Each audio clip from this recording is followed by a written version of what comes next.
इस समय की जो सबसे बड़ी अपडेट निकल कर आ रही है वो आ रही है टर्की से। और टर्की के अंदर हालात ये हो गए हैं कि जो टर्की के आम नागरिक हैं, जो टर्की के अंदर लोग रह रहे हैं, वो इंडियन रुपीस यानी भारत की करेंसी के नोट लेने के लिए तैयार हैं। कहने का मतलब है कि अगर महात्मा गांधी वाला नोट अगर आप उनको दोगे तो वो उसको लेने के लिए पूरी तरह से तैयार हैं।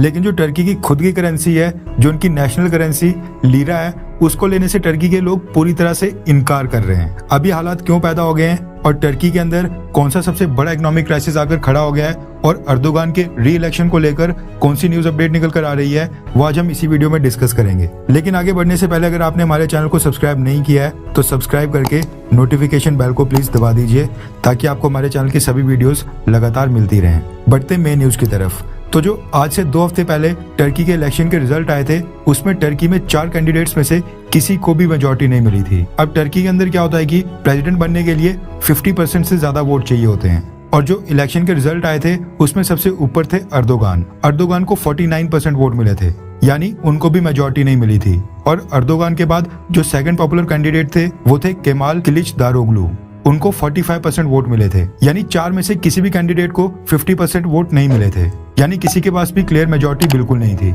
अब जो टर्की के अंदर संविधान है उसके रूल्स के मुताबिक ऐसी सिचुएशन में टर्की के अंदर रन ऑफ इलेक्शंस करवाए जाते हैं, जो कि 2 हफ्तों के बाद टॉप 2 कैंडिडेट्स के बीच करवाए जाने होते हैं। अब जो 2 हफ्ते थे वो 28 मई को पूरे हो रहे थे, यानी कि आज से ठीक एक दिन के बाद कल यानी कि 28 मई को टर्की के अंदर रन ऑफ इलेक्शंस होने हैं, जिसमें अर्दोगान और सेकंड नंबर पर केमाल किलिचदारोग्लू का फेट टर्की के लोगों तय करना है। यानी टर्की के लोग इन दोनों में से किसी एक को वोट देकर अपने प्रेसिडेंट को चुनेंगे।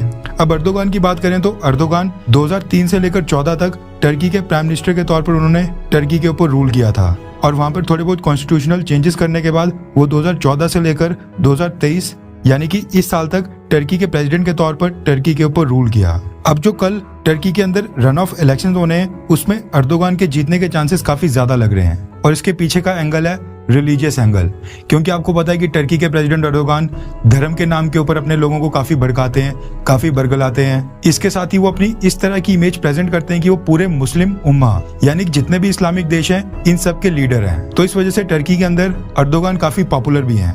लेकिन अब क्योंकि टर्की के अंदर अर्दोगान पॉपुलर है, इसका मतलब ये नहीं है कि जो टर्की की अर्थव्यवस्था है उसको चलाने के लिए वो पूरी तरह से सक्षम है। और अभी तक हम पिछले 20 साल से देख रहे हैं कि टर्की की अर्थव्यवस्था उनके रूल में पूरी तरह से चरमरा रही है, यानी काफी डाउनफॉल देखने को मिल रहा है।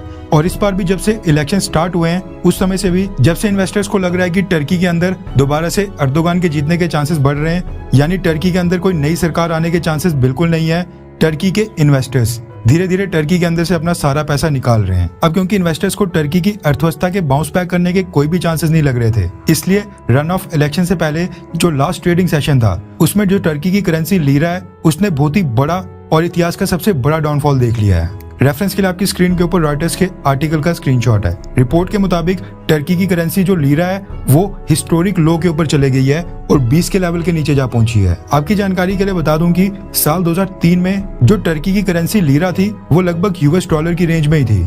एक $US की कीमत 1.3 टर्किश लीरा के आसपास थी। लेकिन आज यानी 20 साल के बाद साल 2023 में एक $US की कीमत 20 टर्किश लीरा के बराबर जा पहुंची है। और जो ये फ्राइडे को ट्रेडिंग सेशन हुआ, जो टर्की के रन ऑफ इलेक्शन से पहले लास्ट ट्रेडिंग सेशन था, उसमें टर्किश लीरा $1 के मुकाबले 20 को भी क्रॉस कर चुकी है। अब टर्किश करेंसी लीरा के इतनी तेजी से नीचे आने के कारण क्या हो रहा है कि जो टर्की की सरकार के $US में सॉवरेन बॉन्ड्स थे वो सारे लगातार डिप्लीट हो रहे हैं। जितने भी फॉरेन करेंसी एसेट्स थे वो भी ऑटोमेटिकली डिप्लीट हो रहे हैं। और ये कोई नई बात नहीं है। साल 2021 में टर्की की करेंसी लीरा 44% तक डाउन आई थी और साल 2022 में 30% तक डाउन आई थी।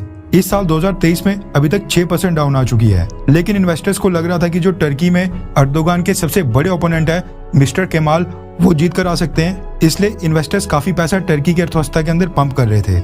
लेकिन रिसेंटली जब से पहले इलेक्शन के रिजल्ट सामने आए हैं और उसमें एक मिस्टर केमाल अर्दोगान से पीछे चल रहे हैं, उसके बाद से ही टर्की के इन्वेस्टर्स ने अपना सारा पैसा निकालना शुरू कर दिया है। और इस कारण से जो टर्की की करेंसी लीरा है वो भी हिस्टोरिक डाउनफॉल देख रही है। इस वजह से हो क्या रहा है कि जो टर्की के अंदर शॉप्स हैं, टैक्सी ड्राइवर्स हैं, मॉल्स, होटल्स, जहां भी लोगों को पेमेंट रिसीव करनी होती है वो सारे लोग अपनी खुद की करेंसी टर्किश लीरा में करेंसी एक्सेप्ट ही नहीं कर रहे हैं, यानी लीरा में कोई भी पेमेंट को एक्सेप्ट कर ही नहीं रहे हैं। और प्रेफरेंस दी जा रही है यूरो को, $US को पाउंड को और इवन इंडियन रुपीस को भी। टर्की के लोगों को डर है कि जो आज की डेट में उनके पास टर्की की करेंसी लीरा होगी, उसकी जो वैल्यू आज की डेट में है वो कल को सेम नहीं रहेगी और वो और भी नीचे गिर जाएगी। इस वजह से जो उनके पास टोटल पैसा जितना भी है उसकी वैल्यू उतनी नहीं रहेगी जितनी पहले थी। इस वजह से टर्की के लोग लीरा को छोड़ के दुनिया की और कोई भी करेंसी लेने के लिए पूरी तरह से तैयार हैं। अब ऐसा नहीं कि वो युगांडा या फिर सूडान वगैरह की करेंसी भी ले लेंगे। मेरे कहने का मतलब है जितनी भी दुनिया की मेजर करेंसीज हैं,